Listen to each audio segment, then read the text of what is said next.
Okay, so once again, welcome everyone to the Rural Gems talk show.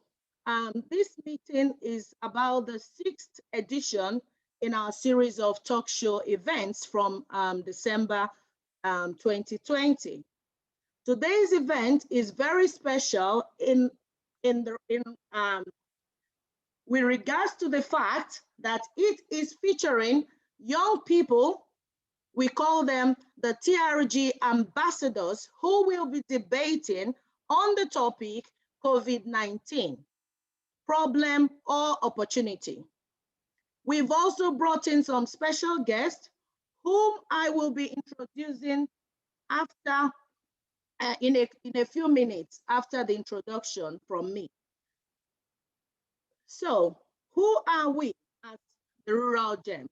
People might be wondering, what is this all about? I'll share my screen with you just to walk you through who we are.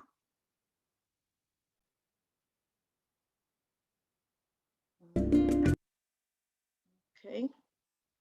So the Rural Gems is a non-profit organization registered in the UK. What do? We basically inspire learning and promote education among disadvantaged people, including young children, adults, and young people and adults. We inspire the learning through the series of talk show events that we organize, and we also establish libraries in rural African communities. So we have TRG in the UK, and we also have TRG in West Africa. We create opportunities for businesses, for individuals, especially in this pandemic period. Although TRG had started before the pandemic struck, but in this era of COVID-19, what we have done as an organization is to beef up our activities to include helping, rescuing people from the problems or the crisis that COVID-19 has created, being there for people. We also transform lives of people by befriending them over the telephone, signposting them, and we go out in the communities to feed people who are hungry.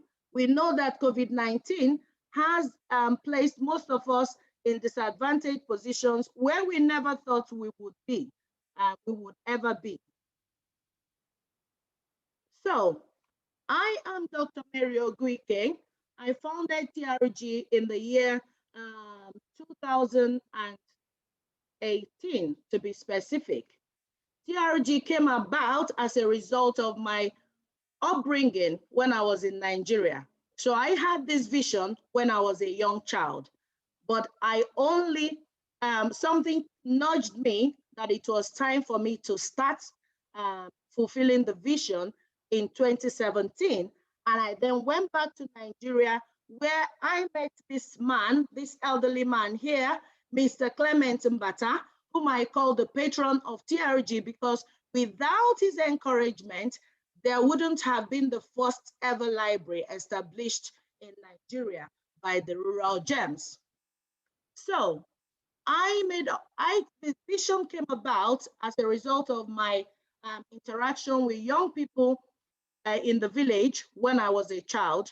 My parents used to take us to the village a lot, and through my interactions with these children, playing with them, going to the farm with them and all of that, I discovered that these children were just normal kids like me. So when you say disadvantaged position, yeah, somebody might be disadvantaged today and tomorrow the person is no longer disadvantaged, or it could be vice versa. What placed those rural children in disadvantaged position was just their geographical location. They were in the rural community. They did not have people to direct them, give them better advice in their education, unlike me, who came from learned parents, and they could give me advice and direct me on what to do with my future. But these children did not have it. They did not even have basic educational resources. but I knew they could do it. So I said to myself, oh, one day when I grow up, I would like to do something for these young people. And that was how the vision of TRG came about. So behind the scenes, we have these men and women. We have Tunde Tabi, who is our public relations manager, and Edmond Nwabarocha, our director, Maureen, our program manager, and Adrian Onyeka, our secretary. These men and women have been solidly behind me from the inception of this vision. So night and day, anytime I call them, they are there to support me. So thank you, guys. So some of the things we've done in TRG UK include our Meal on Me program, which is a continuous program. We do it, it's basically what we do to feed the young people, the disadvantaged people in the communities, especially in the London boroughs. We went out on the 19th of December to feed people with jollof rice and fried plantain and some eggs, just giving them hot meals, culturally appropriate meals for most of these people. And that was a huge success. We had planned to do another one during the half term, but because we didn't have enough funds, we were unable to do so. So we've moved it now to Easter period and other holidays to go out and feed people. Obviously, we have talk shows, which one of them is what we're doing now. We do befriend people. When people are lonely, sometimes people just need somebody to talk to, and then we just give them a call. A phone call from us usually does people a whole lot of good. And we also have the free one-to-one tuition, which we are about to start. We haven't started this yet because we are waiting funding from some of the organizations we've applied to. In Nigeria, in West Africa, specifically Nigeria, we have set up two libraries. In one in Uzaba, which is here, and another one in One, where we, like I told you my story, it's where we set up for children to feel comfortable, sit down comfortably and read. They are able to have good educational resources that they can always read to improve their literacy. We also provide free IT training for these young rural people, because we know that in Nigeria, computer is not a common thing like it is in the UK. Not everybody has access to computers, but when we look at it globally, the world is a global village and we need to carry everybody along. So these rural children must not be left behind. That is why we have to keep them up to date with IT, and we are providing this free of charge for them, because without that, they will never have the opportunity to become IT literate. And finally, this is our fundraising page where we have our account details. For anybody who likes what we're doing or who would like to partner with us in any way, you could visit our website and see for more information on what we do in details. And then the donate button is also there for you to click on. But if you don't want to go through that process, you can donate directly to our account. And some of the ways, we've listed some of the key ways that you can donate. As little as £2 will go a long way in helping disadvantaged people. So thank you very much for listening. That's about it for an introduction of the Rural Gems. Next on the item is introduction of our special guest.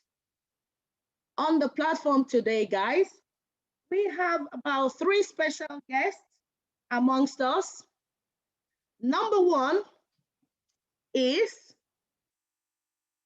a former mayor of the Enfield, the borough of Enfield, by name Councillor Kate Anolue.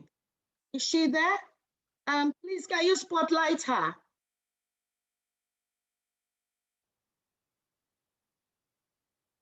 Hello, Councillor Kate Anolue. Yes. Hello, Auntie. Hi, everyone. Hello. Hello. Hi, everyone. Good Yeah. afternoon. Yeah. Nice to see Okay. you all. Thank you. Okay. I'll Thank you. speak to you later. Okay.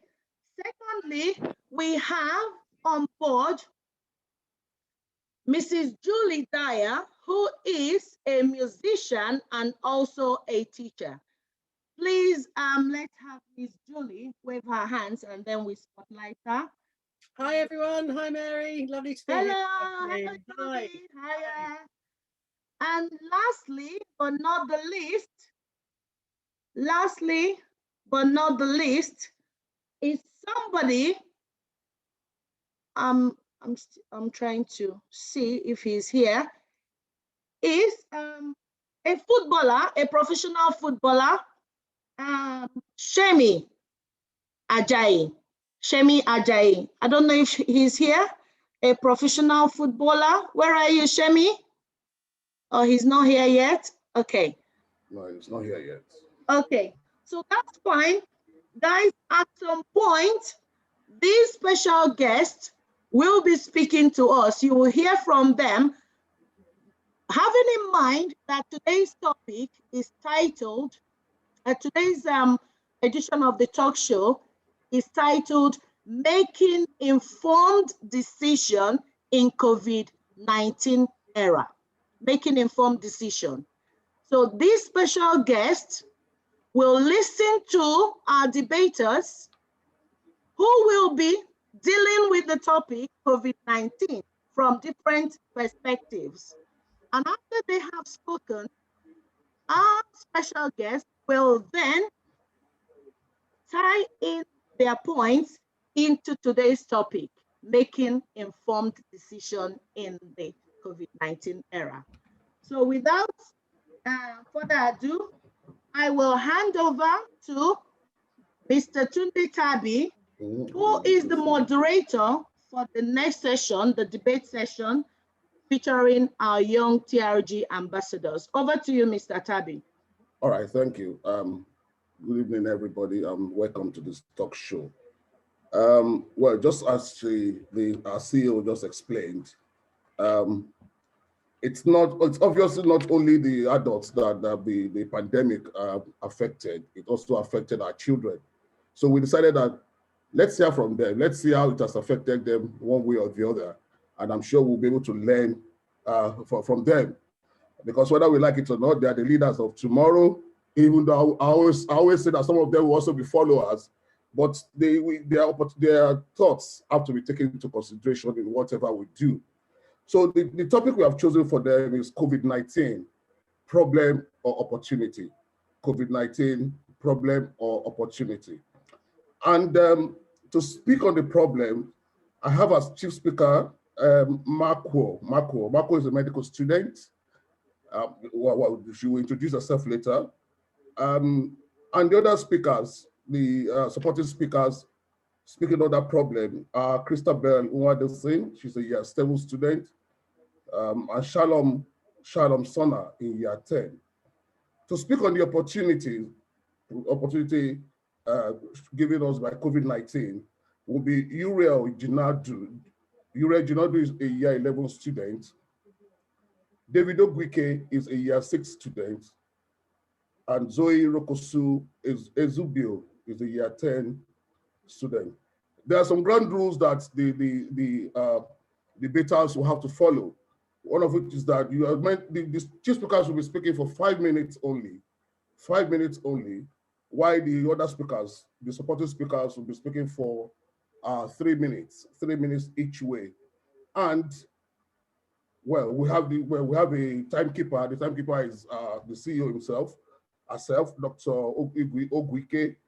Once we had the bell once, it means you should get it ready to round up. And when it sounds continuously, when the second bell rings continuously, it means your time is up. So just like she also said, the others, our guest speakers will be having their own speeches tied into what you have said, what the children have said. So without wasting much of our time, I'd like to start with Makwino, who I expect to introduce herself, our school, and then we'll listen to her for 5 minutes. She'll be speaking on problems on COVID-19. Mako, sorry, you probably would like to pronounce your name very well. Mako Ezenwa. Over to you, my dear. Hi, my name is Makwa. I'm in my first year of medical school at the University of Birmingham, and I'm the chief speaker for the side that's arguing for why COVID-19 has brought up a lot of problems. There's been various problems that COVID-19 has caused, but there's some key points I want to touch up on. One of them is disruption in education, which is something that I've definitely felt personally. With a lot of people before going off to uni, with the way that the government handled predicted grades, a lot of kids missed out on their opportunities to go to uni because they were given grades that didn't define them, especially when there was disparity with how these grades were given out, with those from private schools like Eton College given the top grades, whereas those from less well-off areas were given poorer grades, despite the fact they could have definitely have achieved more. Going on from education, eventually going into uni, because of how COVID has impacted how we're able to do social events, a lot of common thing that's among students is loneliness, because a lot of students are in their rooms all day because their lessons are online, they don't have anything in person, so they're just in their rooms and not able to socialize with a lot of people. And this rise in loneliness is seen in not just young people, but people across the board, especially here in home. Elderly people are often at home, because a lot of the things that we do to go out are ways for people to socialize. And when that's taken away, especially with elderly people who aren't necessarily tech savvy, they definitely become more lonely. One of the most glaring problems with COVID was the impact it had on our healthcare, with a lot of healthcare staff being overwhelmed, and that causing severe psychological distress, as well as a lot of people with pre-existing conditions having to have their treatment put on hold because they're not able to go in as much as they used to. Also, in terms of research, a lot of scientific research with COVID happening has been redirected into the COVID vaccine, which, as great as that is that we've now been able to find a vaccine, it's meant that a lot of other important research has been left on hold and has probably been set back. The last problem I wanted to address was the increase in job insecurity, with a lot of sectors, especially those in the accommodation or food sector, being put off work, a lot of them being furloughed, especially since these jobs, often referred to as the shutdown sector, often tend to impact young people and women. So there's also been discrepancy in terms of job security, with those with lowest incomes being put at more risk of losing their jobs. That's just a summary of the key points I wanted to make. All right. Thank you, my dear. Well, amongst others, she has told us that as a result of COVID, we've had disruption in the educational sector. It has also affected the socialization among students, its impact on the healthcare. And she also mentioned one thing that I find very interesting, that enough money has been poured into research to the detriment of other research studies, to come up with a vaccine. So these are some of the points that she has raised, and I want to believe that our guest speakers will expand much more on this. Let me call Uriel Junadu to speak to us on the opportunity provided by COVID-19. Can there be a spotlight on Uriel, please? Uriel is a year 11 student. Just like I said, you introduce yourself, tell us your school, your year, and before you give us all the points that you have to show that COVID-19 has provided us with some opportunities. Uriel, please. Hello, everyone. My name is Uriel, and I'm in year 11, and I'll be arguing that COVID-19 has provided an opportunity. So my first point is that during this lockdown, people have had more time on their hands so they can find new hobbies and research new things. So in my example, I've started playing online chess because I've had more time at home during lockdown, which I wouldn't have had if I was in school. And chess is actually a good game for developing analytical skills. And I'm sure this is a skill that will help me in the future when I'm looking for jobs. Secondly, during lockdown, most people here, I'm sure you can say you spent more time with your family, whether that be children or other relatives. And thirdly, For me, lockdown has been less stressful in the mornings, at least because you can wake up a bit later than you usually would if you're going to school. I used to wake up at 6:45 a.m. every day, and I didn't really have time if I wanted to do additional revision in the morning or homework, but now I have the opportunity to do that if I need to. Also, I think lockdown has provided an opportunity for many people because, as Makawa said, lots of people were furloughed or couldn't really look for jobs. So I think it's inspired people to become more independent and more independent with their jobs and found new companies. And we probably wouldn't be having these talk shows if it wasn't for lockdown and people being encouraged by that. So those are my main points. All right, thank you, Uriel. I'm sure you still have a bit of time to expand on all that you have said. But I haven't said that. What I can pick up from what you've said is that you've had more time to find a new hobby, especially as it concerns chess, which you said you find very analytical. You now spend more time with your family. And, you wake up at about, you didn't actually tell us the time, but you wake up, you now wake up much more late than you used to. Yes. before COVID. Yeah, and that has given you enough time to do other things. And you also said that it has inspired people to become much more independent. Yeah. So of course I do all this summary because I want our guest speakers to be able to tie in some of the things that our children have said, our ambassadors have said. Thank you very much, Uriel. Let's go back to the side that arguing about arguing that it has afforded, that's given us more problems. COVID-19 has come up with some more problems. I'll call on Christabel Nwadosin for 3 minutes. Meanwhile, I also like to say that at the end of the speeches or the debate, the chief speakers will still come up to do a summary of all that have been said before we hand over to our guest speakers.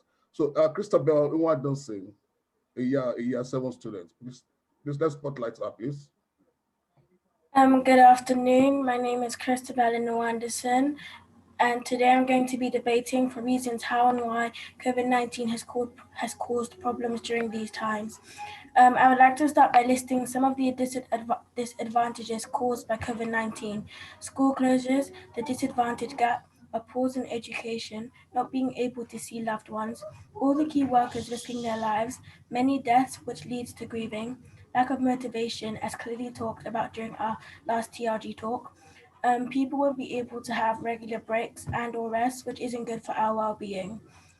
I'm sure you can also think of many personal reasons to how and why COVID-19 has led to many problems. Education is a key element in everyone's life. Without education, some of you adults here today may not even have the job you have because you would lack fine motor skills as well as knowledge. Without education, the world we are living in today would be so different. Ever since COVID-19 lockdown has begun, this has also meant that hundreds, maybe even millions of children's education has been paused. They have been learning from home, which can be a struggle for some kids since they don't have the resources. Their parents may be key workers, but since it's lockdown, they can't go to school. The first lockdown, I believe, had made a massive impact on learning, but the second lockdown has now caused more damage to our mental health. If I may digress, looking at the current statistics, there are so many children and adults in the threshold of obesity due to lack of opportunity to exercise as previously were able both in school and out of school. This will take years to be rectified, which also indirectly affects people's health. In conclusion, COVID-19 has caused many disadvantages from education to relationship, finance, mental health, and well-being. The question for us young people now is, how do you make an informed decision moving forward to be able to survive in these uncertain circumstances? Thank you. Thank you, my dear. Thank you, my dear. That was quite nice. Your debate was actually based on education. She was much more concerned about the problems that had come up as a result of COVID-19, which of course will include the closure of schools, not being able to see their friends. And she also said that learning has its own advantage. Learning from home has its own disadvantages. And she also mentioned something that I will expect our guest speakers to actually to actually speak on, which has got to do with mental problems. And she also mentioned something about obesity. Thank you very much, Christabella. I'd like to call on Zoe. I'd like to call up Zoe, one of the supporting speakers on opportunity. What opportunity has COVID-19 afforded us? What opportunity has it afforded us? Zoe, can we spotlight her, please? Zoe. Good afternoon, everyone. My name is Zoe Zoe. Xavier and I'm in year 10. Thank you. Thank you, Auntie, for giving me the opportunity to discuss my views, whether negative or positive outcome or impact of COVID-19. I'll be speaking on the positive effect for me. The first positive impact for me is that there are less distractions. When I was in school, I'd be distracted in class and not focusing and always getting into trouble with my teachers, which meant that I wasn't focusing on my work because I was too busy getting in trouble for one thing or another. It was only a week before lockdown and during lockdown that I started to sit up and focus on my studies. And now I study for like 2 hours a day and my grades have started to improve and I get into less trouble. Another positive impact for me is when we went in lockdown, I didn't know how to cook the jollof rice. So I thought to myself that I needed to learn and do something productive this lockdown. So for the first time I tried it, it was good, but there was still room for improvement. So I bought a paste called Eamon's Jollof Paste, which is very lovely and at least my family enjoyed it. My third point is that for me, getting closer to my family, because during lockdown, we would only like say good morning, get ready for school or work, come back, see each other every now and then, but we'd mostly be in our rooms. But this lockdown, we've gotten closer, talked more, played games as a family and had movie nights and just spending time together as a family. And my fourth and final point is that COVID has allowed me to save more money because every day after school, I either be buying sweets or going to McDonald's or KFC after school. But in lockdown, I've saved a lot more money. So to round this up, I just wanted to say I'm fully aware that a lot of people have lost their loved ones, which is really sad and hard. But I'm grateful that I got the opportunity to get closer to my family. Thank you. All right, thank you. Well, I love the fact that somebody has learned how to cook jollof rice. So when are you going to cook so that we could come and have a taste of what you learned? She has, amongst other things, she has told us that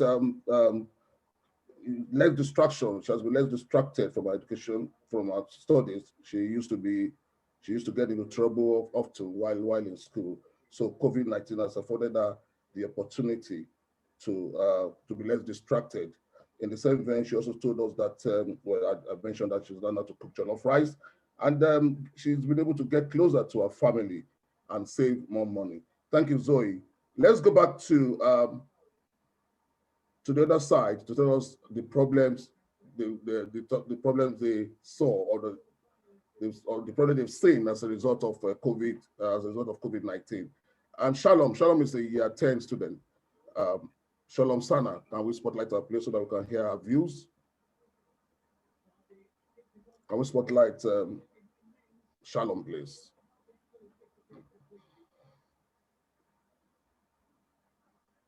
We're waiting. Dr. Ogwike, how is Shalom here? Shalom, yeah, okay. Hi. Good afternoon, everyone. My name is Shalom and I'm in year 10 and I'll be talking about the negative impact of COVID. In a way, COVID has impacted my mental health as I've started to feel myself become more withdrawn and I don't really like talking about my feelings anymore. I've noticed a lot of my peers have become less talkative and most of the time I can go a couple of days without talking to anyone properly. Personally, I think my sleep pattern has become all over the place. It's either I'm surviving on 2 hours of sleep or sleeping 13 hours straight. Sleep has become more or less an escape from reality. The procrastination as well as I'm always trying to promise myself that I'll do something, but it ends up not being done. because of the lack of motivation. Some may not understand, but it genuinely feels like a boulder being tied to your ankles, forcing yourself not to move on. And it's almost like you're watching your life go downhill right in front of you. Motivation is just a thing that's needed, and it's hard. School's become 10 times more stressful as I'm getting more confused. And when I give up because of the stress, it begins to pile up and get a lot more worse. To many, it seems like your room becomes more of a sanctuary in a sense, as I practically stay in there 24/7, and it feels like, I don't know, it's really comfortable. And I don't know, but yeah. Yeah, going out seems more or less like an escape. Like at least seeing one person, or even walking outside by yourself just to calm down or just have a breather. And yeah. All right, thank you, Shalom. Thank you, Shalom. She just said that our mental health has been impacted as a result of COVID. It will appear as if our mental health has been impacted negatively, that she sleeps a lot these days. She's not motivated to study because she has seen that her room as a sanctuary. Now she stays there 24 hours. But I'm sure our guest speakers will be able to address and advise our children on these, our ambassadors on all that we heard from them. The last, but definitely not the least among the guest speakers, just like I said, the chief speakers will do a summary for 2 minutes, 2-3 minutes. They will do a summary of what they've spoken about, all the things that every speaker has spoken about, all their on problem and opportunities. I'll call on David Ogwike, who is a year 6 student, to still tell us more about opportunity provided by COVID-19. David, please. Can we have the spotlight on David, please? Thank you. We're listening. COVID-19 impacted the world in a way nobody would have thought possible. Many young people have never experienced a pandemic before, including me. The pandemic may be seen by some as a great loss, but I see it as a bundle of opportunities.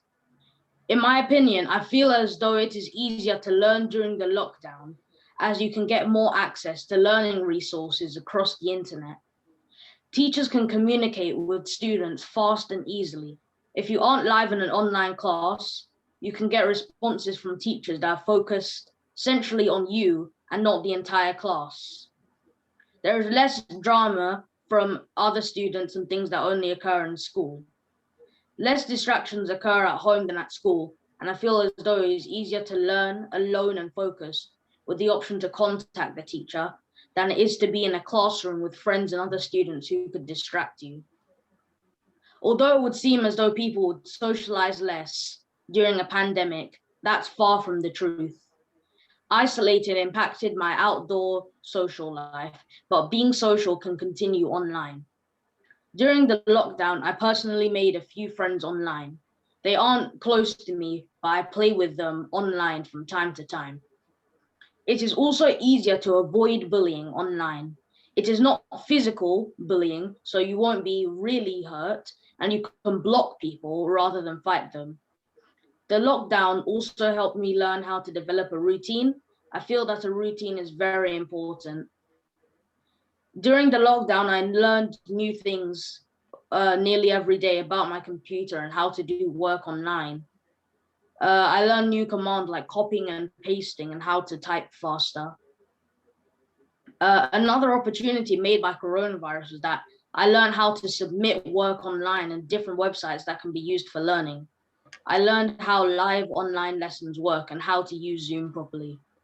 To conclude, I'd like to say that the lockdown caused because of the pandemic is actually an opportunity rather than a bad thing. Thank you.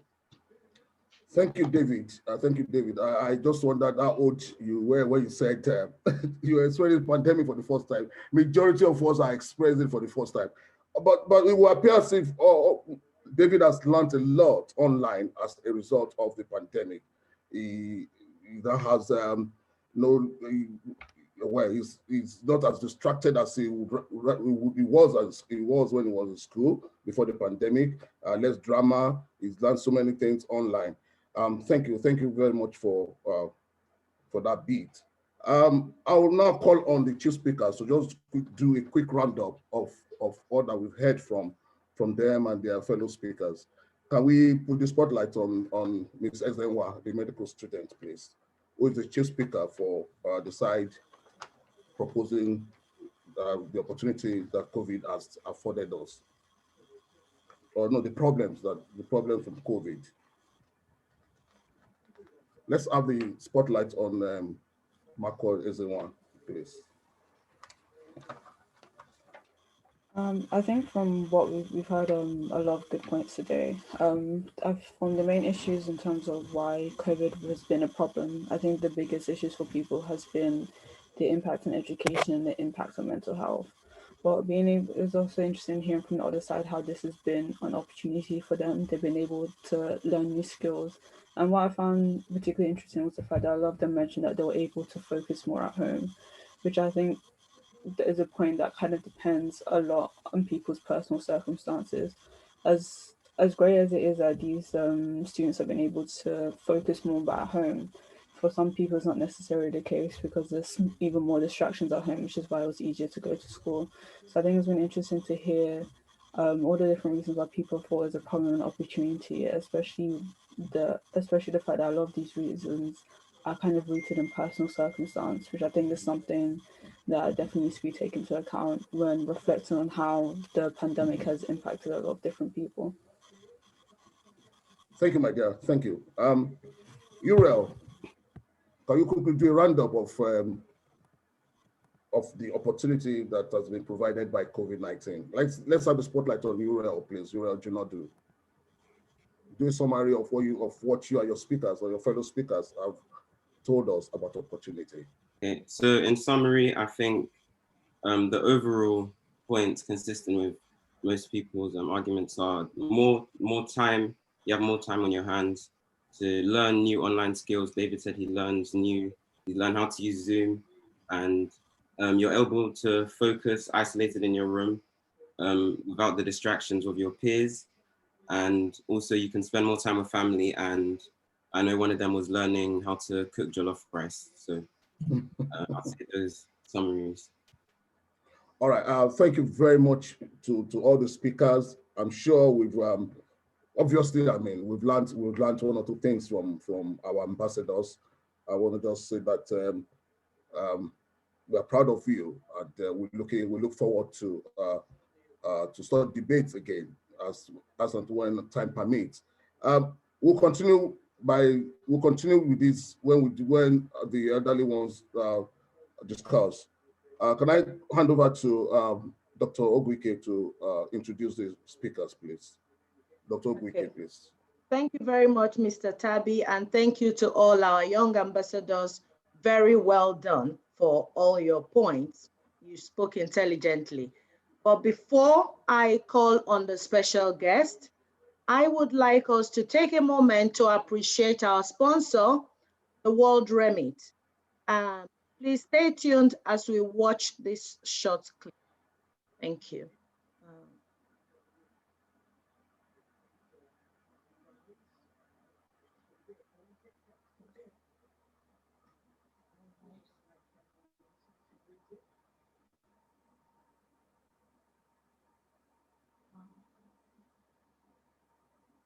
Sorry, people.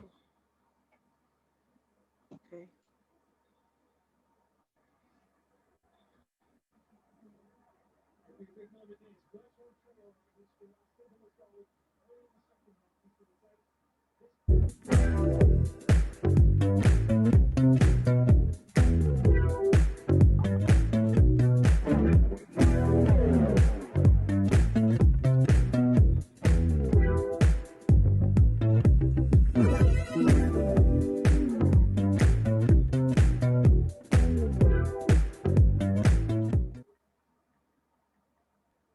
Okay, so the first person whom I would like to introduce or invite to the podium is Councillor Kate Anoloue to do justice to the topic, making informed decisions in the COVID-19 era. Over to you, Councillor Kate Anoloue. Thank you, ma'am. Thank you very much. Hello, everyone. I just have to say how much I have been blown by listening to you young people. You make me feel so little. You know, I begin to wonder what I was doing at your age. You are fantastic. And parents, you should be all proud of you, and you should be proud of yourself. The way that you have executed your knowledge with regards to negative and positive things about COVID, you know, or coronavirus, you know, was for me mind-boggling. And I just say congratulations to you all. It's you've all captured everything, and I like that word, informed choice. You know, when I don't know what Dr. Ogike wants me to do. I just want to probably say a little bit about myself, you know, and when I say a little bit, I mean a little bit, because I can't say much, you know, about myself, but I really like you young people who are, for me, very, very lucky to actually start in this way. You know, you had all the facilities, and you have actually used those facilities to not only enlighten and educate yourself, but to grab that what we call power for the future. Because, you know, whenever I talk about the young people, I talk about your future. I talk about what have I learned myself that I want to give to you all. And this brings me back to education. I know some of you picked up education. You know, for me, education is wealth. Education is power. Education is everything that you can think about. When I was growing up, I'm one of 7, and I was the eldest out of 5 boys and 2 girls. And you know what? I never speak without saying thank you to my father, who believed in those days about gender equality. My father believed that, you know, the way you train girls, you must train the boys the same way. You know, and I always remember what he always said, you know, when he sent me to school, his friends were saying, oh, why are you sending her to school? You know, you have all those boys, you know, to send to school. But then my father at that age, at that time, says, you know, he believed in gender equality. Because if you give the female a chance, you know, to study, when they marry or when they're living on their own or anything, they are able to contribute to the welfare and economy of the world. And that is correct. And I took the opportunity that my father gave to me, and I studied. So study, it was my basic. Whatever I am today, without education, I will not be there. I came over to this country very, very early in my age, in my early 20s, came as a married woman, but that didn't stop me from studying. You know, I did my secondary education back home in Nigeria, but didn't finish because there was war, the civil war. I had just 1 year to finish, but because I want education. My father wants me to be educated, and I also want to go to school. I want to learn. I want to be somebody. I want to achieve, you know, be somebody for the future. You know, something that is going to satisfy me and make me feel that I've lived a fulfilled life. So when I came over to this country to join my husband, you know, I had, you know, within a year, I had my first baby. But within 3 years of my coming, I've had my baby and I've achieved my state registered nurse certificate. And that means I came to this country in 72, that's a long time. In 71, that's a long time. Some of you, your parents were not even married then, you know. And within that time, you know, in that few years, I've got my certificate, I've got my first child, and it didn't stop me. I went back again to do for my midwifery, that is helping mothers to deliver babies. And that's what I did. So within the 5 years that I came to this country, I got 2 babies, I got 2 certificates. And that is what education did for me. So that is like a wonderful platform. It's a great platform that I've used to climb the ladder, to climb to the highest anywhere I want to go. You know, sometimes we live in a foreign country and they always say to you, yes, people are, they don't give us opportunity and so forth. Yes, it is true. However, when you give yourself that opportunity and you said, I want to go get there, you will have, because one thing in this country is that everything that everywhere you achieve or anything that you achieve is by merit. There is nothing like a kickback. It's by merit wherever you are. And that is why your education comes number one. You know, in whatever you do, education comes number one. Even if you don't want to work, you want to have your own business, you cannot do that without having that education. Think about, you know, you're doing very well in your business, and then the accountant does the accounts and tell you, oh, this is what it is. You wouldn't even be able to scrutinize that because you didn't have that basic education. So that means that even if you're a multimillionaire, you want to know how those pennies that you've achieved, how your sweat is going. So I continue to say education is so important. And then I didn't stop there. By the time I've spent 10 years, I've had like 4 children. I've got my nursing certificate. I got my midwifery certificate. Then I was widowed. That means I lost my husband when my youngest one was 18 months. You would have thought I would stop. I didn't stop. I had to find a way to cope as a single mother, bringing up 4 children. I had to find a way to cope, and I managed to find a way to cope. You know why? Because I believe in myself. I am determined. I never say never. Anything that you want to achieve, you can achieve it. And you go back and look at Obama when he was trying to get onto the ladder of being the president. They were saying, oh, he can't do it. His logo and quote is, yes, I can. So if you say, yes, you can, you will always make it because you believe in yourself and you said, yes, I can. And you say, and you maintain that. And then you make your friends. When you make your friends, remember, you don't want to be a follower. What you want is to be the leader and let others follow you. And those that are following you, when they see you doing well, then they want to do the same thing like you. So you all, both of you, have the same, you want to achieve the same way. But when you go to be a follower who just relax and you don't want to do anything, this is why we start to fail.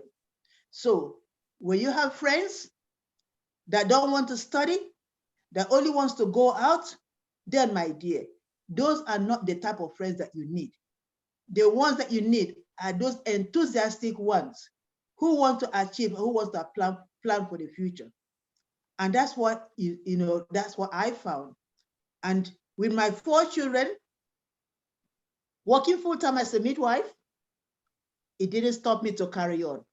I've always wanted to study to be a lawyer. Can you believe it? With 4 children, I applied to the University of North London. And with my education already, I'm a mature student. I was accepted to study part-time for 4 years. It's supposed to be 5 years. I got 1 year off because of my other certificates. So I studied law. And what did I do with it? I didn't want to give up midwifery. I thought, no, I love delivering babies. It's a miracle. But what I did was, I watched, whenever I'm watching the news, I watched those in the House of Parliament.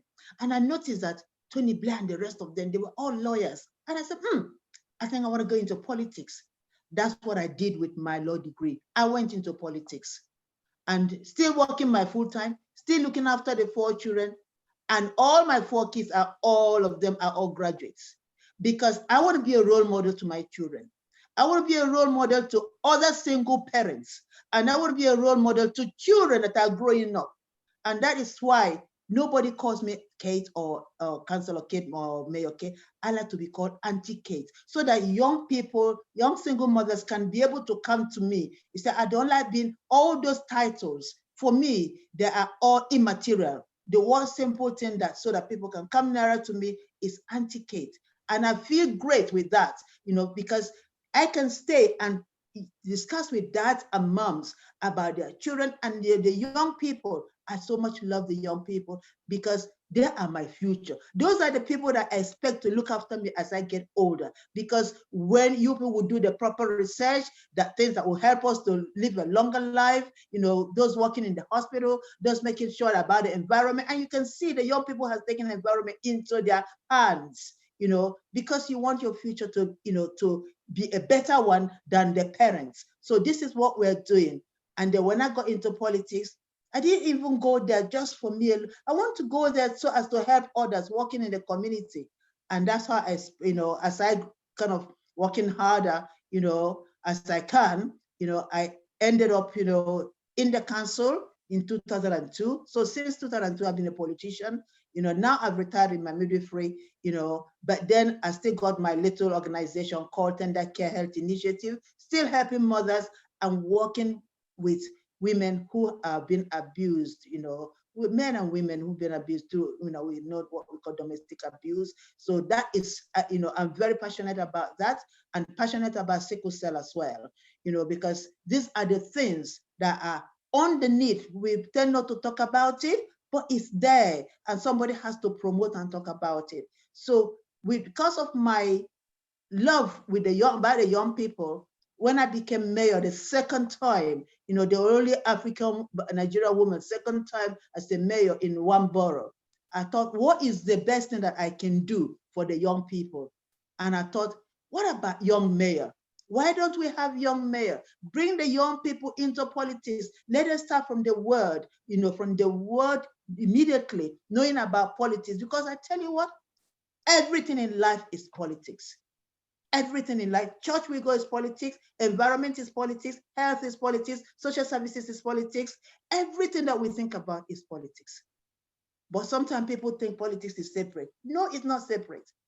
And I know that it is, because when I'm there, we're discussing about your futures. We're discussing about your school curriculum. We're discussing about the housing. We're discussing about unemployment, discussing about social services and social welfare. So, and that's all politics.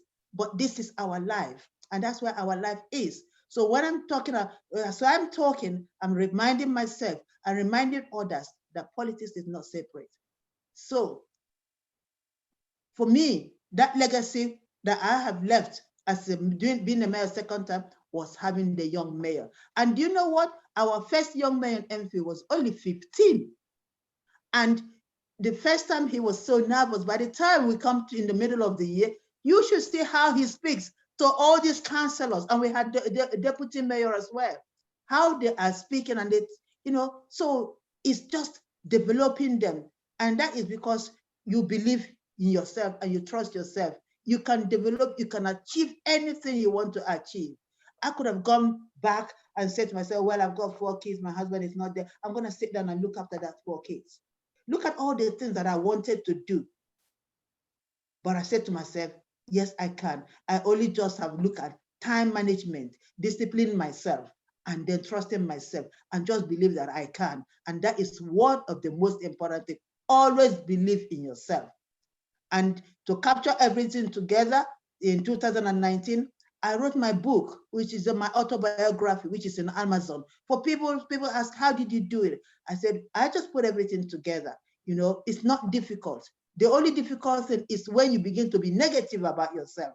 And I always say, if you have 1% negativity in yourself, it will destroy the 99 positiveness in you. You know that.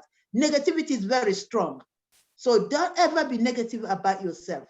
Never. And if anybody says to you, you are nothing, tell them I am something and believe in you that you are something. Because there was never a time in life that God created anybody and didn't give them anything. God gave everybody. See here, we call it, that's our destiny. Akalaka in Igbo. That's our destiny. And it's here with everybody. And you only have to achieve it. And that is your window. Everybody's got a window. Everybody. If you leave your window, looking at somebody's window, your window will close and you will not capture all the things that is there for you.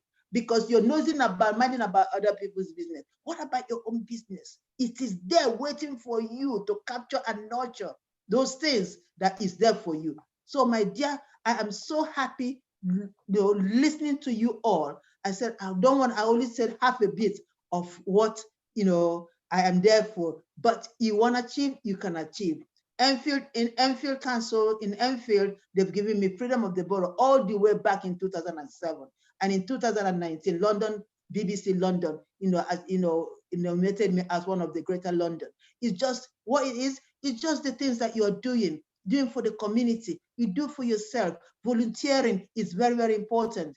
Volunteering. And parents, if you're there, please try and be school governors, because your decision, the decision of the school governors affects the future of our children, especially our children from the ethnic minority background. So I'm so happy to be invited here. I said, I'm gonna cut everything that I'm saying short, and I did cut it short, because I want to give opportunity to others to speak. But you guys, I love you all so much. And hold on to what you're holding and continue with it. Never say never. Believe in yourself. COVID, I've listened to the positive and the negative. Let us put it together, bring that one, put it together, and let's make something about it. We lost so much souls during the COVID, which is still on, and we pray that their soul may rest in perfect peace. We will always remember them. No matter what positive things that we got during the lockdown, we must always remember that also we did lose a lot of people, and there are our aunties, our brothers, our uncles, sisters and friends, husbands and spouses and wives, with grandparents, we will never forget them, and may their soul rest in perfect peace. Thank you very much. Wow. Thank you so much, Auntie Kate. This woman got me. This woman got me a while ago. That was last year when I listened to her talk on a platform, and we just connected. I just said, no way, I'm going to call this woman and make her my mentor. She's a great woman of substance indeed. I have made her my mentor, and since then, I've just been following her bumper to bumper. Auntie, thank you very much. We still have more questions for you, Auntie Kate. There will be reaction from the audience, but we're moving on to our next speaker. Our next speaker is Julie Dyer, who is my professional mentor and also a teacher and a musician. So over to you, Julie Dyer. Lovely, thanks very much indeed, Mary. Auntie Kate, I'm not exactly sure how I'm supposed to follow that. That was incredibly inspiring. So thank you very much for your words. Just a little bit to give you a little bit of an introduction. Thank you very much, Mary. I am indeed the professional mentor at Kenmore Technology College, where Mary and I both work. I'm the head of music there. I'm also the head of the creative technology faculty, and I'm the professional tutor. So I look after all the student teachers that come in from all the different universities and whatever route they're coming into to teacher training. I look after them as well. But to give you a little bit of a background on me, Mary very kindly said I'm a musician first, and I am. It's the music that's in me. I trained as a professional percussionist after I left school. I went to the Royal Academy of Music back in the days when it was a very male-dominated career, and I was one of two girls in a section of 12 boys, so it was quite a difficult thing to do, but it was great fun. Education, as you were saying, working 8 hours a day practicing to make sure that I could actually get the pieces sorted that I needed to do for my degree.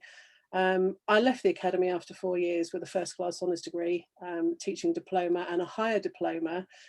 I was actually, as it turned out, I didn't realise at the time, I was the first percussionist in the Academy's history to do a solo diploma as opposed to a recital diploma, which lots of people have done it since, but I was the first, and being a girl as well was just like, that was fantastic. I was very, very proud of that. Thank you very much. So my career then went into being a professional musician. I was a professional percussionist. I played all over the world with different orchestras, different bands, different groups. Wonderful, wonderful. Did a lot of teaching, private teaching in different schools, a lot of state schools. I also taught in Dulwich College Prep for a while as well. So I was giving piano and percussion lessons to students. And it was whilst I was doing this in a particularly, not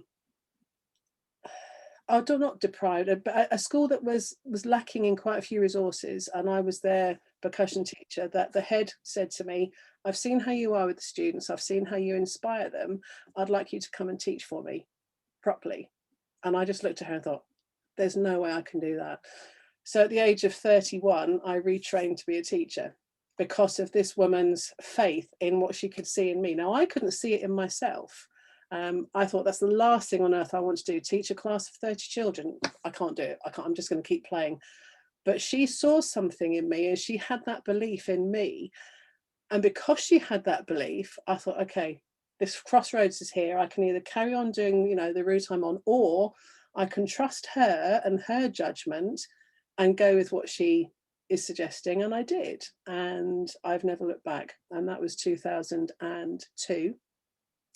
Since then, I've realized that actually that is what I wanted to do. Education is the core of everything that we do in life. It doesn't matter how old you are, whereabouts in the world you come from, education gives you everything that you need.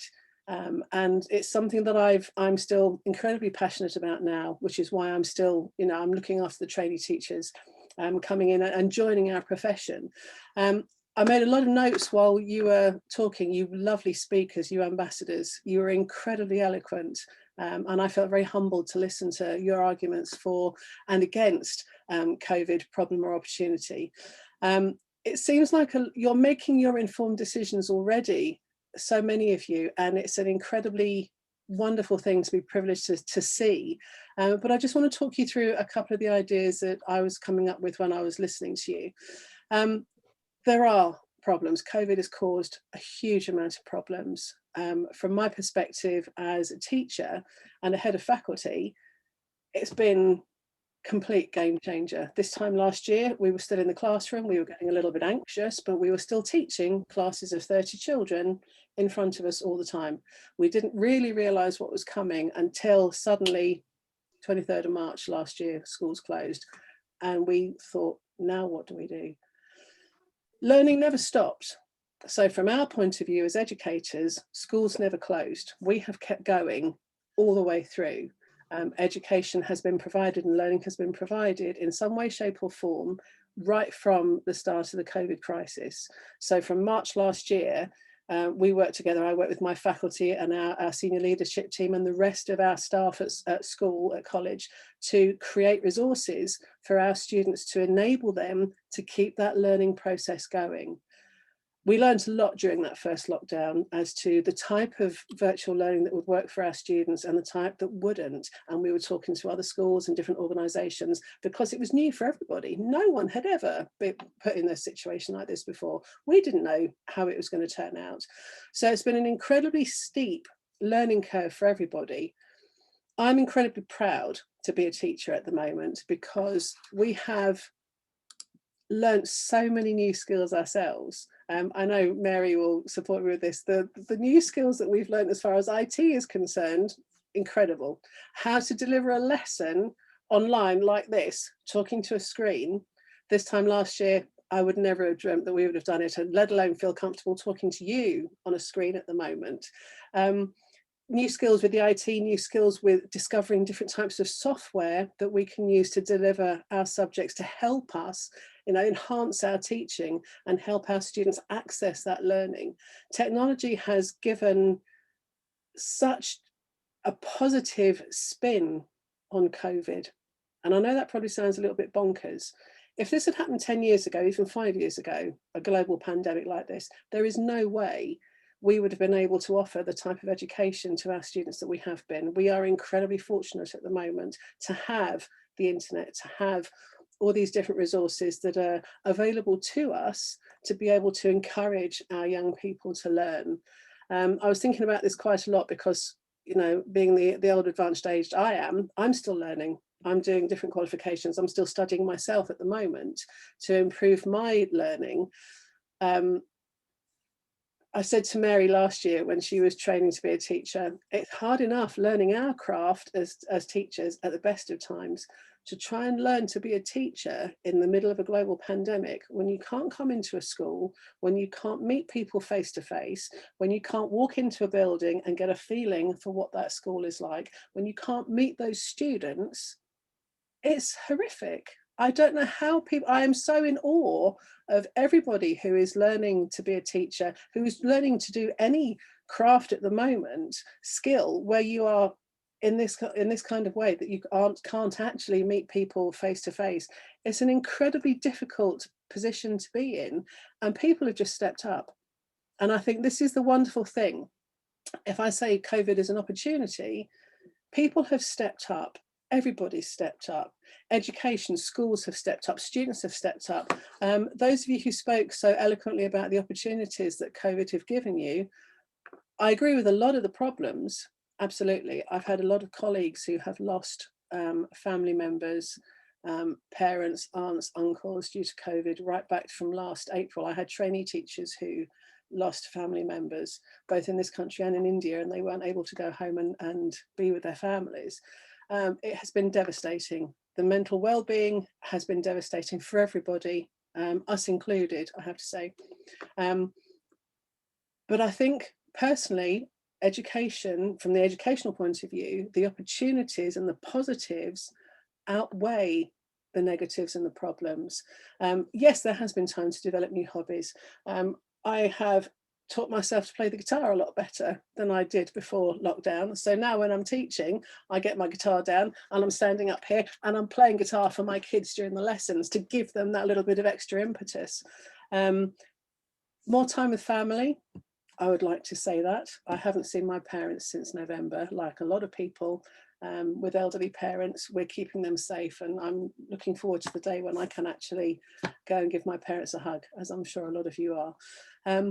But less distractions, getting up later. Yes, as teachers, we're finding that as well. Our day can start a little bit later.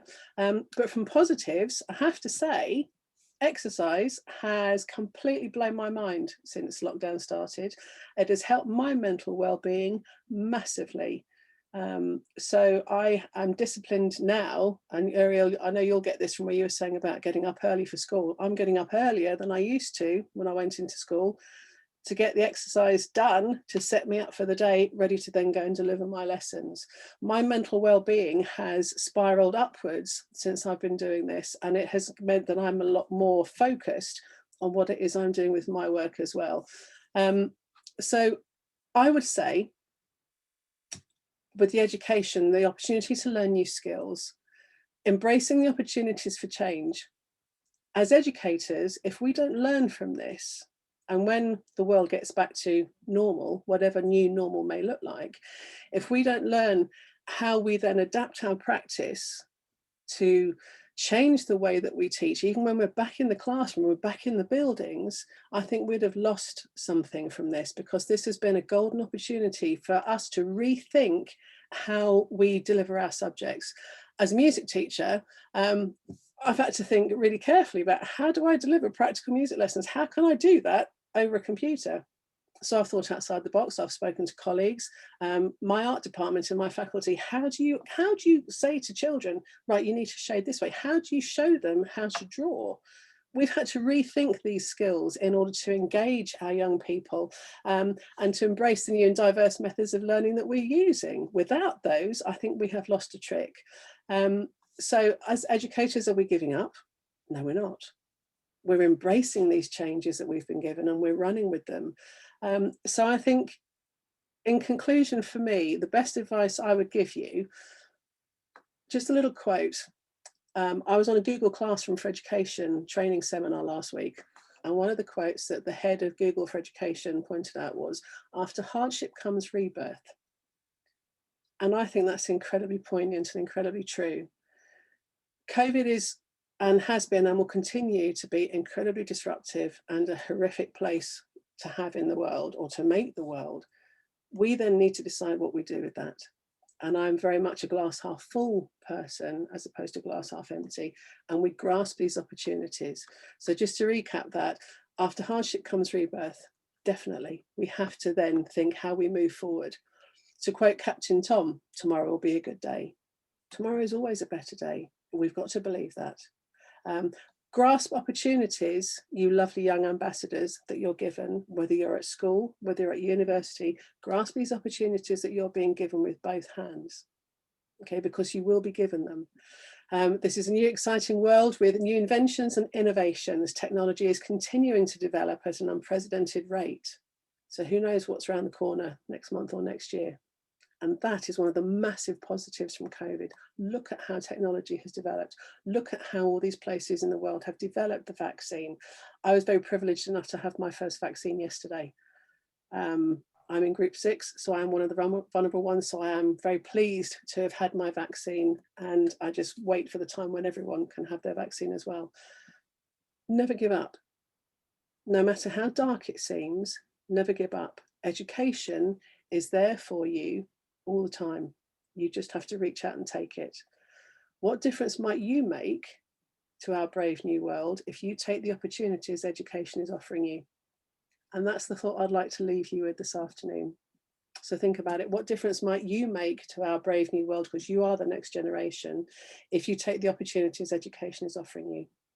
Thank you very much, Dr. Obika, for giving me the opportunity to talk this afternoon.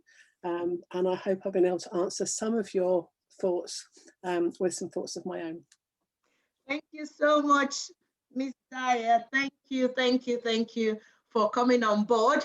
You guys, I've been working with Julie for the past about 2 years now, and it's so lovely to work with wonderful people who surround you with warmth, you know, with so much love. They care for you, they care about your welfare. So my job, I take my job as my second, my place of work obviously is my second home. So it matters to me so much, the kind of people that work with me. So I have found wonderful people at Chem now, and Julie Dyer is one of them. So before we move to the last speaker, I can see he's joined us.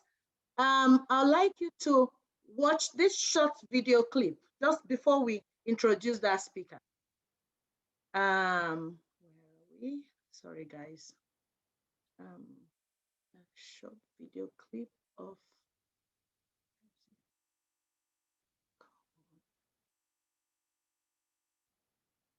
Okay, so I got that.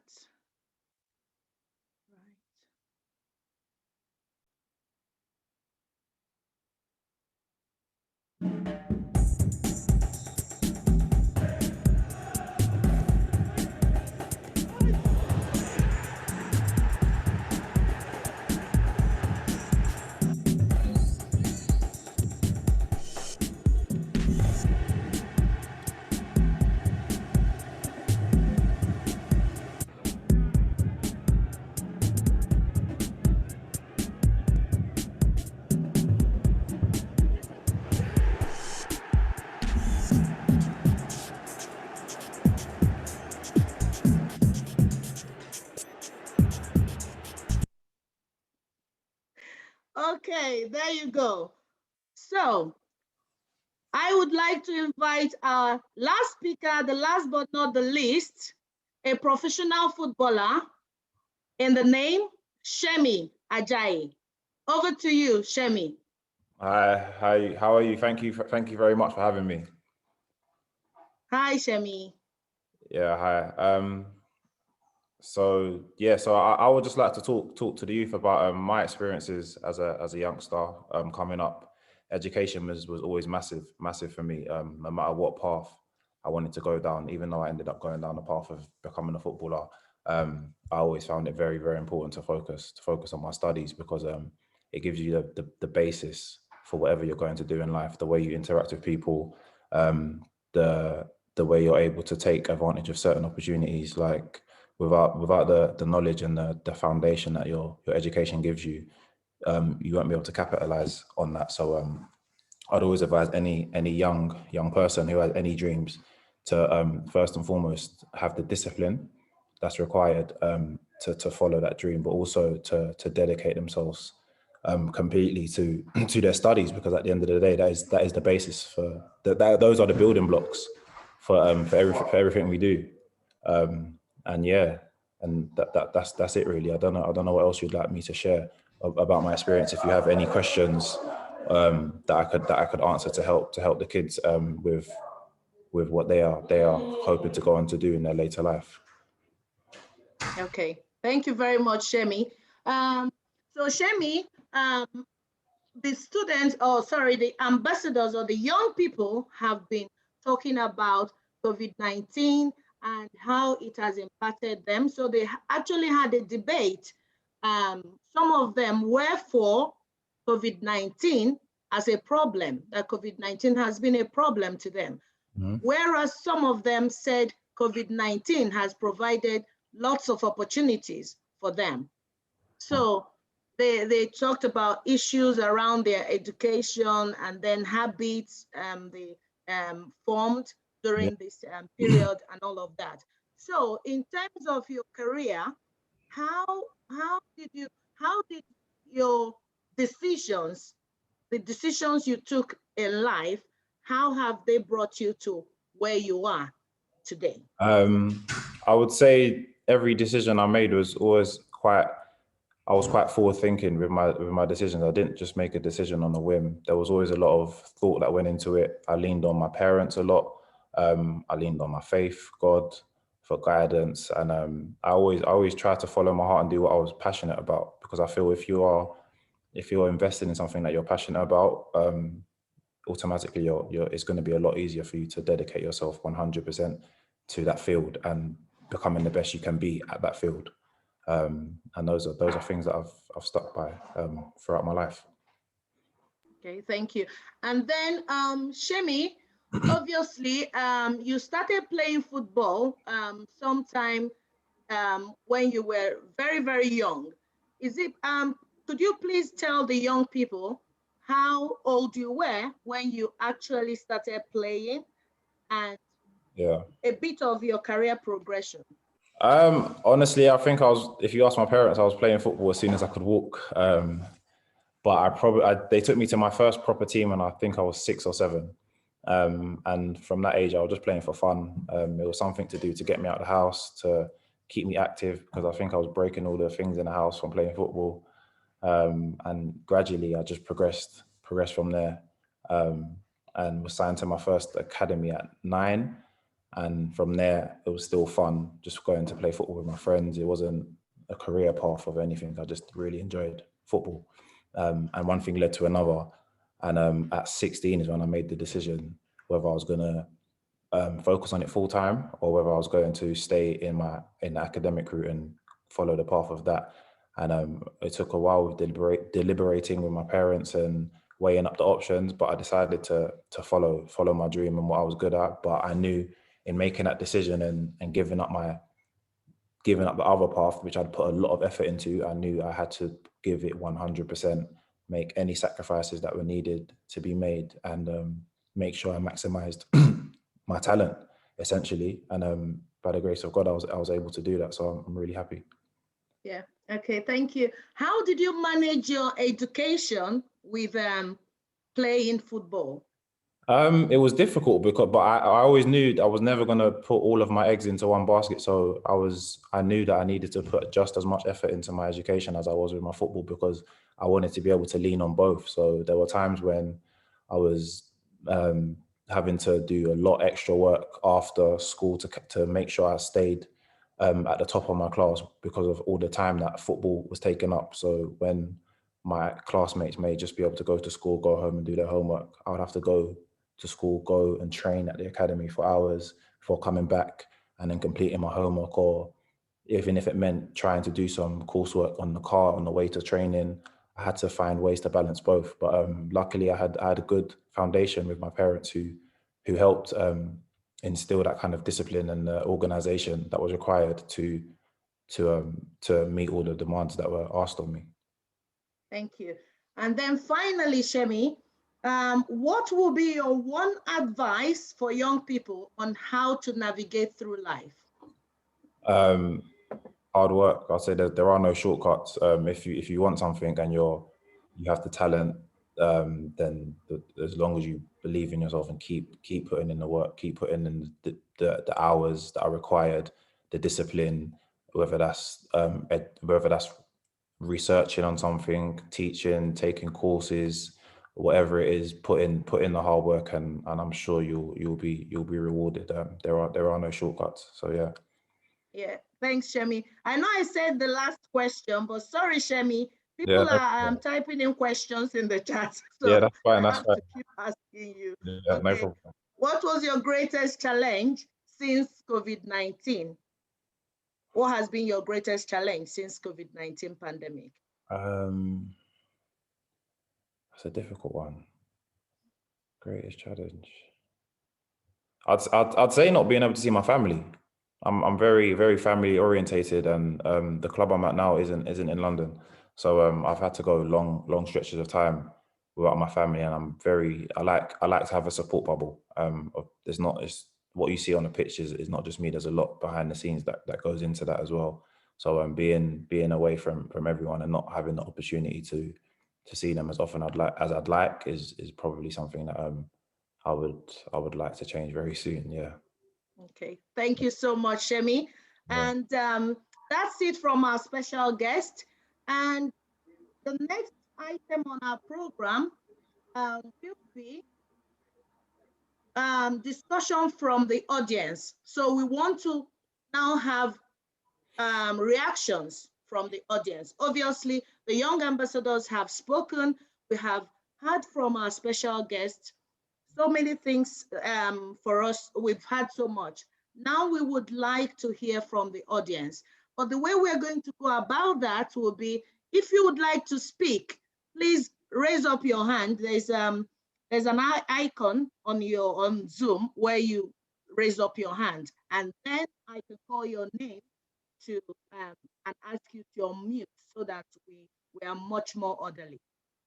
Okay, but before then, let us once more watch this video clip from our sponsor. Hang on a minute, guys. Sorry.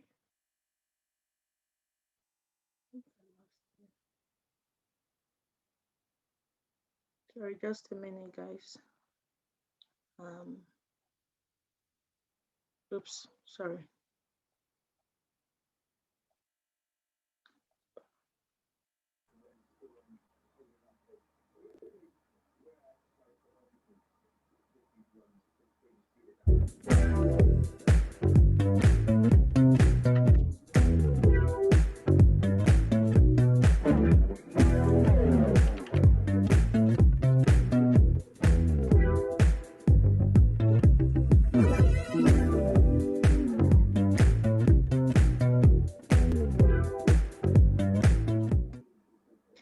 Okay, thank you, guys. So let's have your reactions, guys. Any comments about what you heard from our debaters? Any comments from what you heard from the special guest? Any questions for them? Or do you want to share with us your own argument on whether COVID-19 has been a problem or an opportunity to you?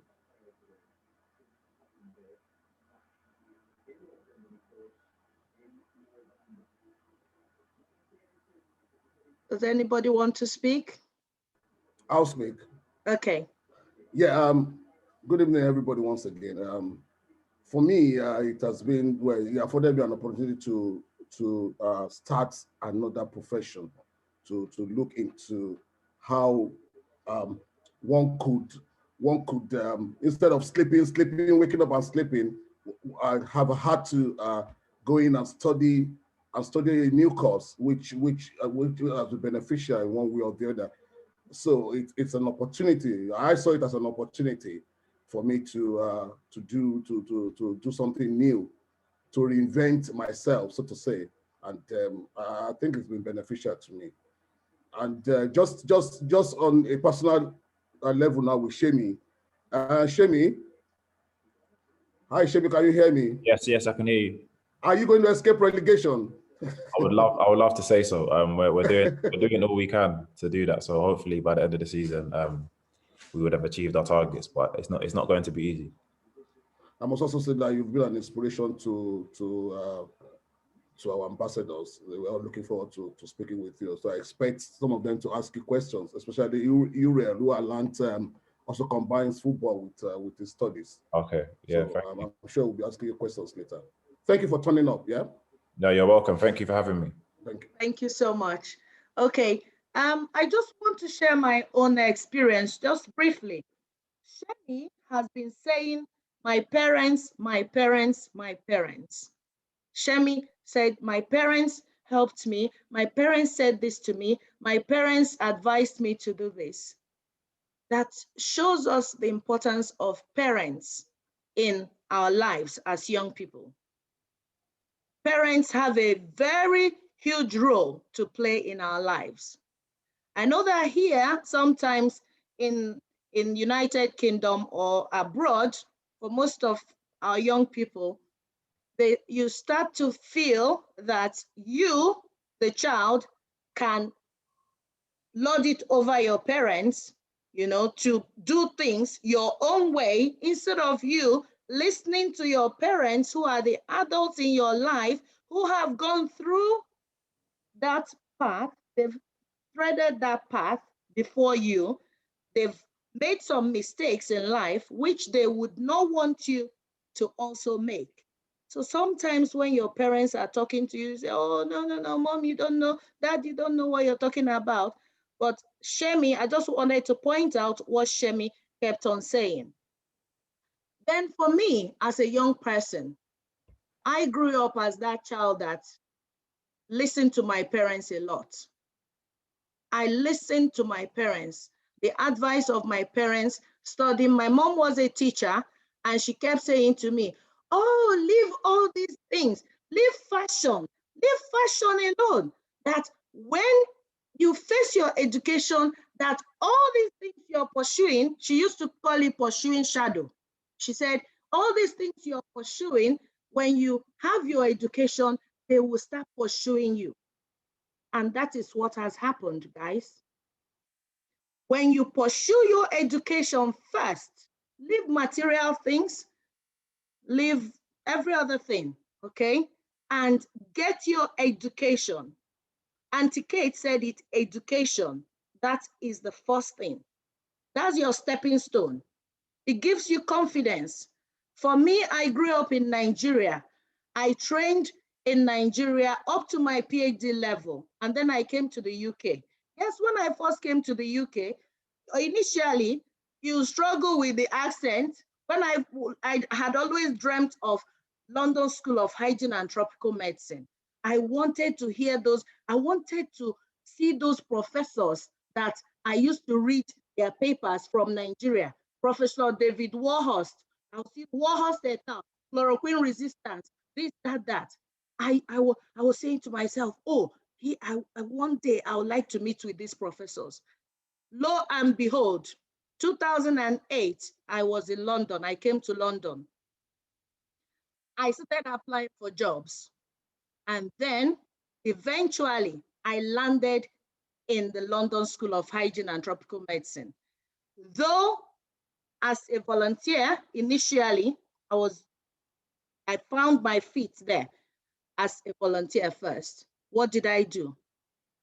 I made sure I followed everything they were showing me. Obviously, I had the skills from Nigeria, but I had to adapt to the conditions, of working in London, and obviously in a state-of-the-art laboratory. Guys, 3 months after my volunteering opportunity ended, I went as a Nigerian, as our culture demands, to go and say thank you to the professor who gave me the opportunity to come to London School and do my voluntary work. Only for me to open the door, and the man stood up from his chair and said, oh, Mary, come in. I've heard so much about you. You've been fantastic. So tell me the new mutations you've discovered and all that. And he said to me, I have a job to offer you. I am going to offer you a job. We don't have funding yet, but I know we're going to get funding. I will offer you a job. Are you willing to accept it? I want you to go and think about it and then tell me. The Nigerian in me came out. I said, I'm not going to think. Colin, I don't need to go back and think. I accept it. Me, somebody who has been dreaming of London school. You now gave me opportunity. You want me to go back and think? No, I'm not thinking. I accepted the job. That was how I found my feet in London school. The so-called Professor David Warhurst is now an emeritus professor. Very humble man. All the professors, including this Professor Chris Whitty, the advisor to Boris Johnson, they were all there with me. They will come, anything you want. Sometimes they will come and kneel down next to my seat. Of course, being a Nigerian, coming from my background, when a professor comes and kneels down next to my chair, I say, oh, I stand up from my chair and say, oh, sit down. No, so come here, sit down, baby. Sit down on my chair. And they go, no, Mary, that's okay. That's okay. And they just tell you what they want to tell you, explain whatever they want to explain to you, and off they go. I saw humility. What am I saying to young people? Your attitude towards work. I went to volunteer. And from there, I stayed in London school for how many years?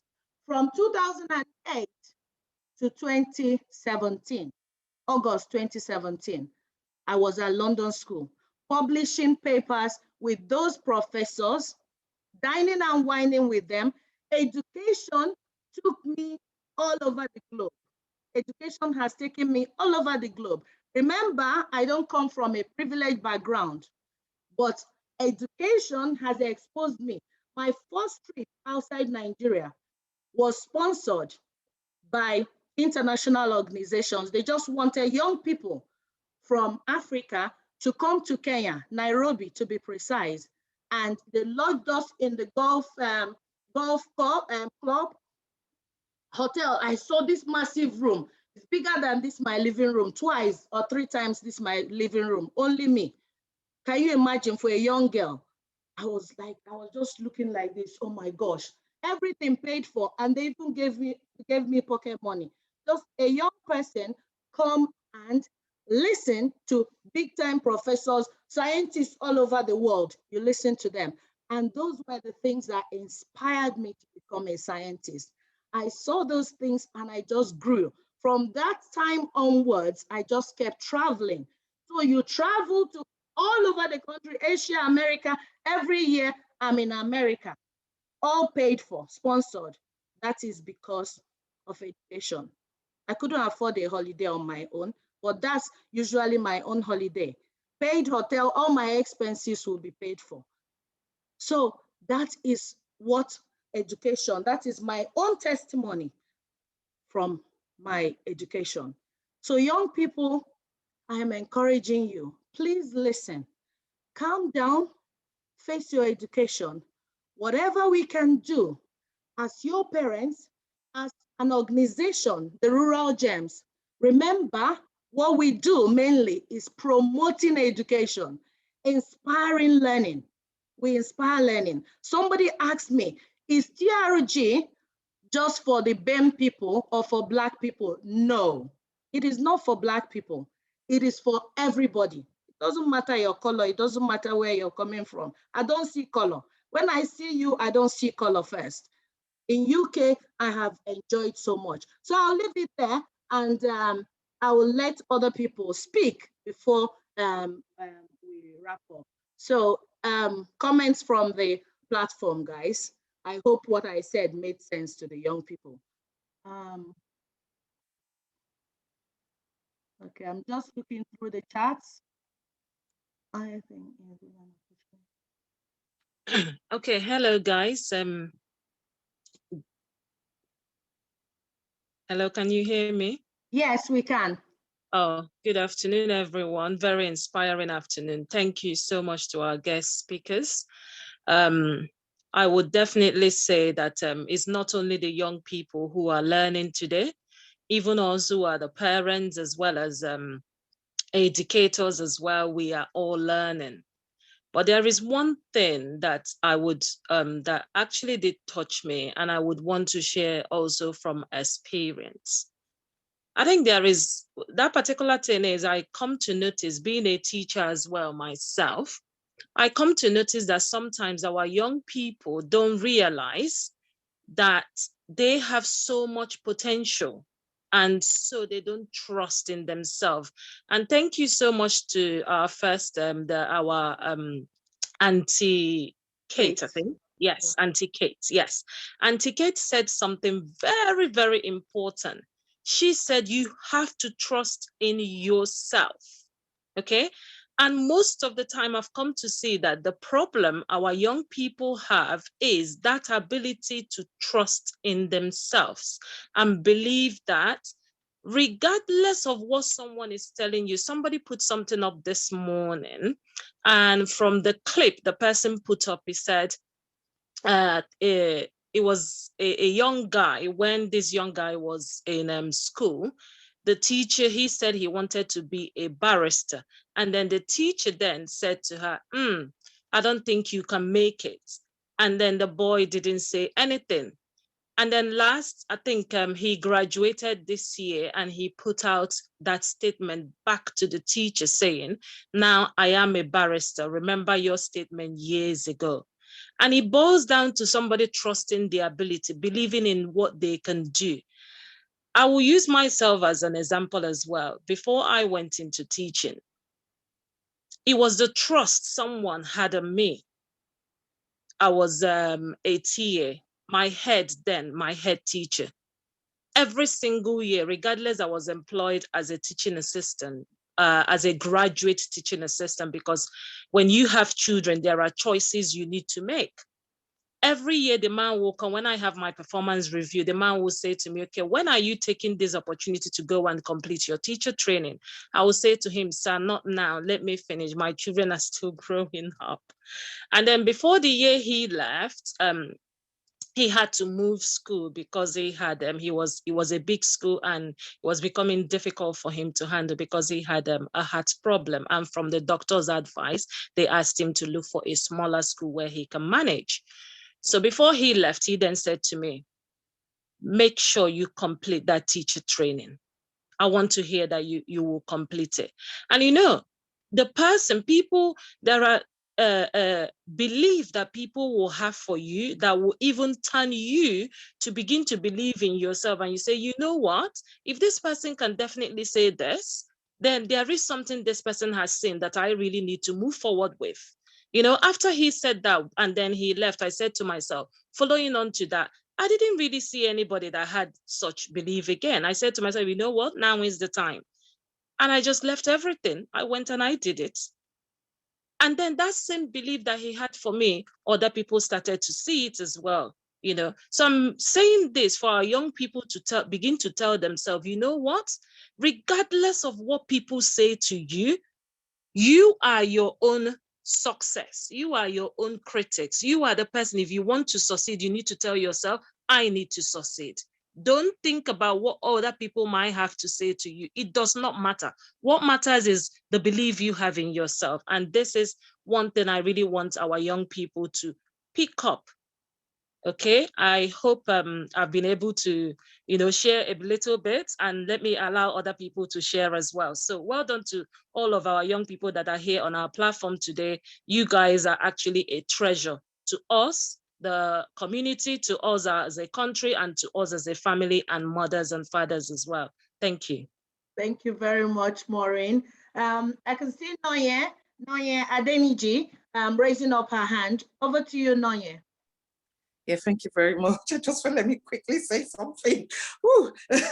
Thank you, guys. You're doing very well. I really enjoyed all the speakers. I felt so encouraged. The one I picked up was, you know, try to know your own business and not other people's business, and, you know, blah, blah. So that's so cool. I have to say, I was actually talking with my accountability mentors, just going through what I've been doing. And I have really found strength in, good people. So during the COVID time, I've been developing myself. I've been taking on new qualifications. There has been sacrifices financially and everything. But the fact of the matter is that in the job that I do, I'm a leadership and management trainer. And we have a lot of qualifications that they're introducing into the, to the country in their apprenticeships. A lot. We're talking thousands, and it's changing. So there's what we call the standards, and at the end of the qualification, there will be what they call an endpoint assessment.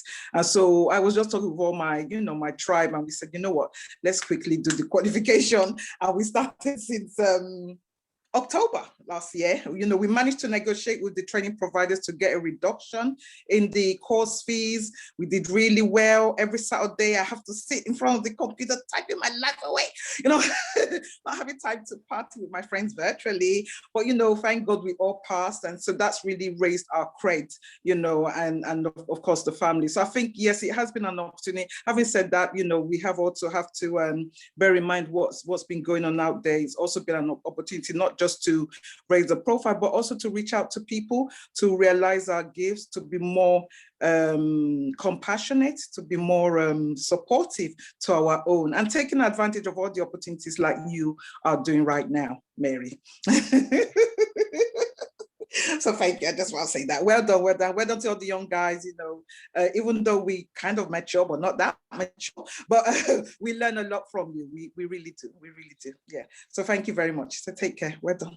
Thank you. Thanks, Nonye. Thank you very much. Another participant, over to you, Basi. Basi, I can see your hand up. Yes, thank you very much. Can you hear me? Yeah, please increase your volume. Thank you. You can hear me? Yes. Can you hear me? Yes. Can you hear? Yeah, okay. Thank you very much, Mary. I tease you small. I said, I'm so surprised that Igbo girl will have a parent that will take her to school rather than taking her to the market to sell ogusi and crayfish. No wonder when I saw you in Ibadan, I can see the thing in you, and you are a model. Thank God for you. Now, I just want to say something briefly about you can do anything. Our counselor said God has put something in everybody, and that destiny is there. You can do it. So our young people, I want something about myself. I grew in a very typical village, and sometimes to eat is difficult for us because when we have finished eating what we farm in those days, during the wet season, we will look for something difficult even to eat is a problem.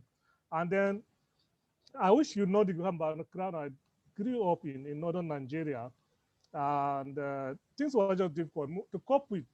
My dad has 13 children from one woman, and I was the first person. So the only good thing is that he took us to school.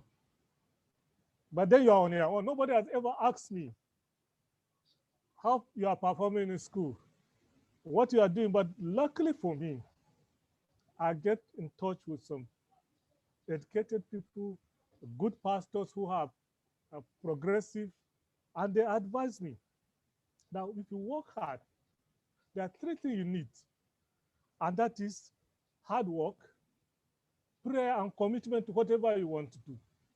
That alone can take you anywhere you go, whether you're a poor man or a rich son's man or anybody. Just work hard, get committed to God, and then prayer and commitment to God. You will become anything. Money is secondary if you have an idea of what you want to become. So I picked that up. As like a joke. When I finished secondary school days, they were saying that I cannot go anywhere. I should sit down and help my dad. My friends that finished school, they are getting, those days, immediately after secondary school, you get a job as a clerical officer, store officer in secondary schools. And then that salary of 135 naira, not 1,000, 135 naira. And then as around 1983, was a big money. I didn't know what I did with my first salary. The second one, actually, I used it to enroll into university. I thought it was attractive to pull me down to stay at home and help my father with the other parents. But I said, Daddy, just allow me, help me to register for 2 years in the university and leave me. I don't know what was pushing me, but those advice from those pastors and progressive young men I saw pushed me into this. And luckily, I got baptized early and I got hooked up to books. And therefore, that commitment, prayer, and hard work just keep pushing me. Just keep pushing me. The first picture I took for matriculation, I put it till today. I have that album. This will not be denied of me. This will not be denied of me. Like a joke, I read medicine. And luckily for me, when we were in part, we came to clinical. They now put us, one governor came and said, okay, let's put everybody reading medicine on grade level 5. That is a clerical assistant salary. So I will read it. With that, I sponsored 3 of my brothers coming behind me. And to the glory of God, because of that commitment, hard work, and belief in God, I became a doctor. That did not stop there. You need to know where I was coming from. At that time, as a medical doctor, they have to take me to local government. They'll give me a big house as principal medical officer. They'll give me vehicle and we'll be moving in entourage of local government chairman and others. So what else do you need in life? I said, this is not enough. I want to be a professor. And somebody called me and said, you are mad. When you read too much, you don't think well, you will become mad. And some of my friends, it's so difficult. I raised 3 months' salary to go and do residency in Lagos or Ibadan. And it was difficult. So I had to borrow money to do that. And the day I went to Ibadan, I have 11,000. I paid 5,000 for tuition fee. I bought mattress. And by the time I bought mattress, I have just 15 naira left. I took mattress, if you know Dubai, those who are in Nigeria, to Iyaganku GRA on my head. But gradually, those things just start coming in and fall in place. Now, those people who, some of them are our seniors, who enjoyed those life of PMO and did not just go on, they're now calling us sir, and I get intimidated. And because of my background, when I went to Ibadan and discovered, I said, is that what it to be to have PhD? Is that what I have to do this? So after all, I'm capable. And to the glory of God, and I did masters, I learned my fellowship, and come back. So what am I saying? I'm saying that, and that is why I'm in today. That's why I meet people like dynamic people like Mary, because I went there. And that's why I work with people like Ademo, Professor Ademo, and other people. She was talking about going around. I happened to be on the paper project and become coordinator and go around. If I had not read, if I have not gone beyond secondary school, go beyond my MBBS level, I wouldn't have gone there. But I'm coming from a background that is nowhere, that has nothing. And today, I'm not just an academician, but I have seen places because of that. And because of that, out of 10 of us, we have 4 people who have PhD. There's nobody who is not a graduate in my family today. We are now a kind of model in our village. Okay. And so I want young people to know education. Thank you, Dr. Bassi. If you can just wrap up, yeah. One more thing. I wish this kind of platform can be said to our Nigerian young men, because now education is becoming an issue that you just waste your time on somebody who is a thug, is driving Jeep, and Palmsec is climbing Okada to school. So they are wondering, is education really important? So I think we need this type of thing in Nigeria. Thank you, sir. Thank you very much for this. Thank you. Thank you very much, sir.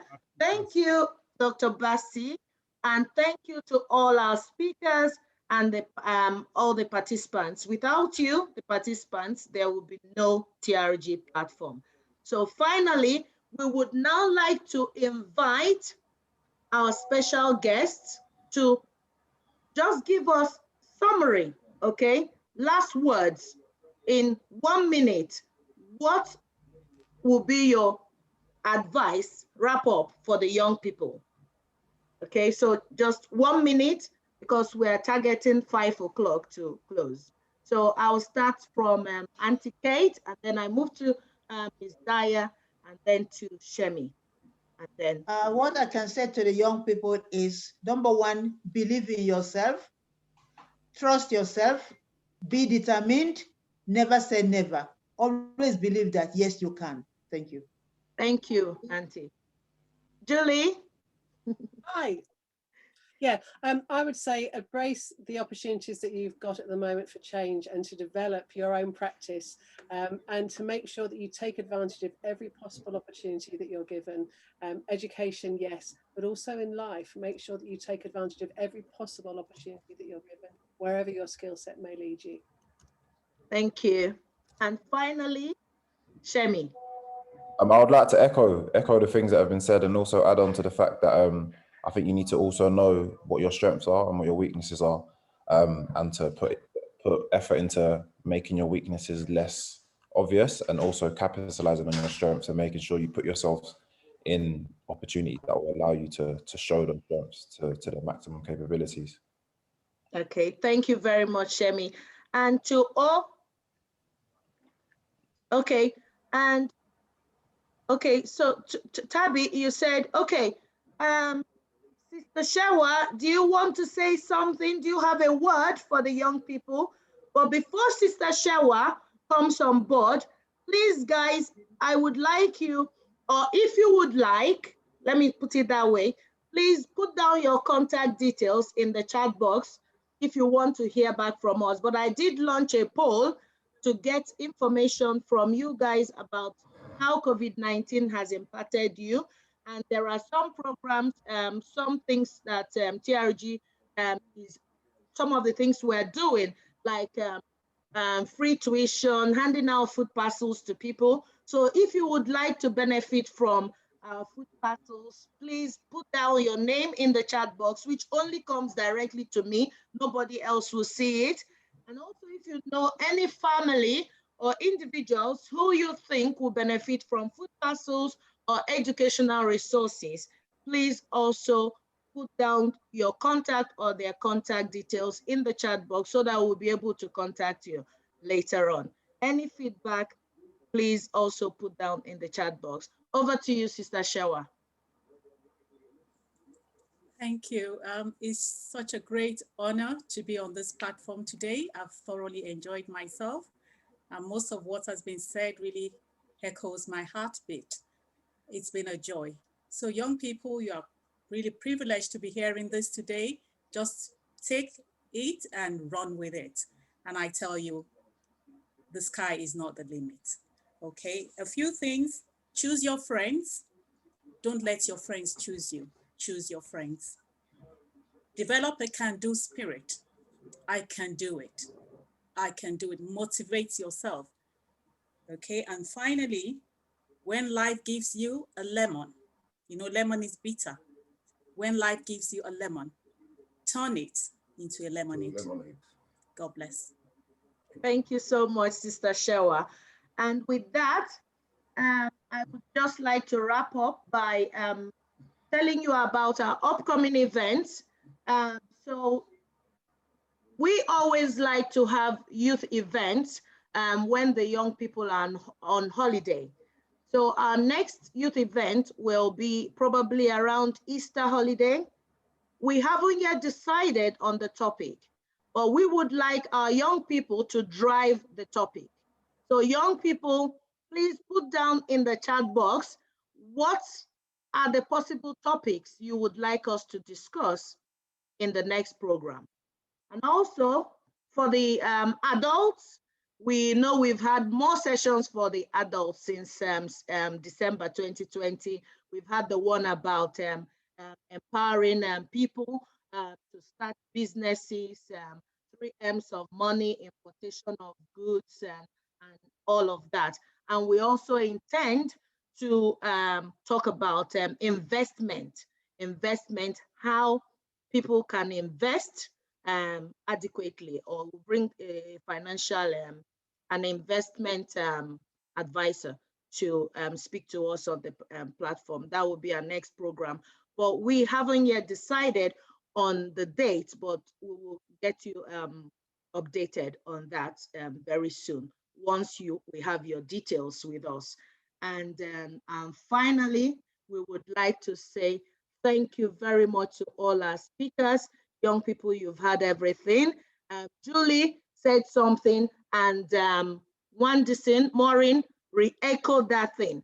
Sometimes you may not really know what your talents or what gifts you have in you, but somebody, it takes one person to spot that talent in you and say, hey, David, I think you can do well in this area. Somebody said it to Julie and she ran with it.